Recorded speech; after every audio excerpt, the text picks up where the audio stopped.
Hi, I'm Hawk. So, we have new Steam machines, a Steam machine, I should say, a Valve box, Gabe Cube, yeah, those are the thing.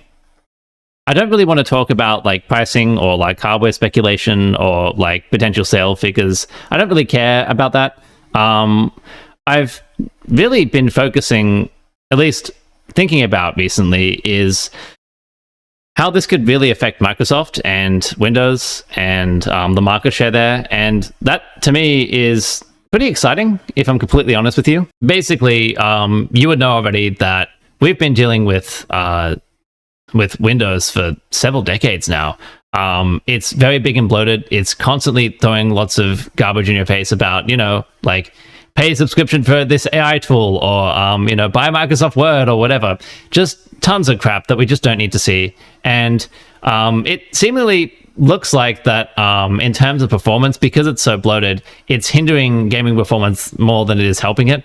And look, it's general use. It's not specifically made for gaming, and that's not necessarily a bad thing, but it means that there's room for competition. And I think that something like SteamOS now being brought into more of a mainstream light, and potentially with a better focus on compatibility with PC titles through its Proton compatibility layer, and basically just being a household name, I'm hoping that this will give us more options in terms of having lots of different choices for operating systems rather than having to just default to Microsoft because it's the only game in town.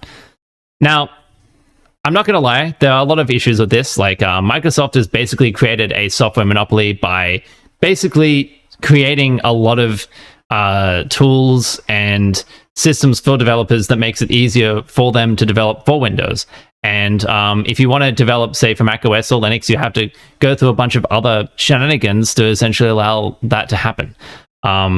That's not saying that this is impossible.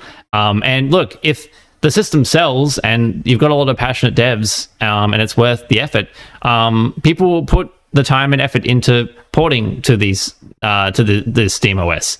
So while I don't think it may not be the massive system seller and it may not be the be all end all of Microsoft because something like this exists, what I'm hoping is that because something like this does exist and it shows that, hey, something like this is possible, we have the potential in the future that someone else who is just as talented and has the means can create their own gaming-oriented operating system where it's more focused on just getting you straight into the game and not trying to throw a bunch of stuff in your face and actually helping performance rather than hindering it. Again, this is still early days, and I don't know what's going to happen. This may just crash and burn. I hope it doesn't. I hope that it has a little bit of a foothold. I mean, look, at the end of the day, any competition is good. And if we have other means to just play our games without having to deal with Microsoft in the middle, I'm happy with that.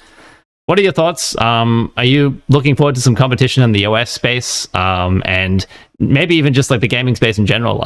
It's exciting times. We could have something that is a little bit bigger and something that's non-Windows on our hands. Let me know in the comments. Say hi.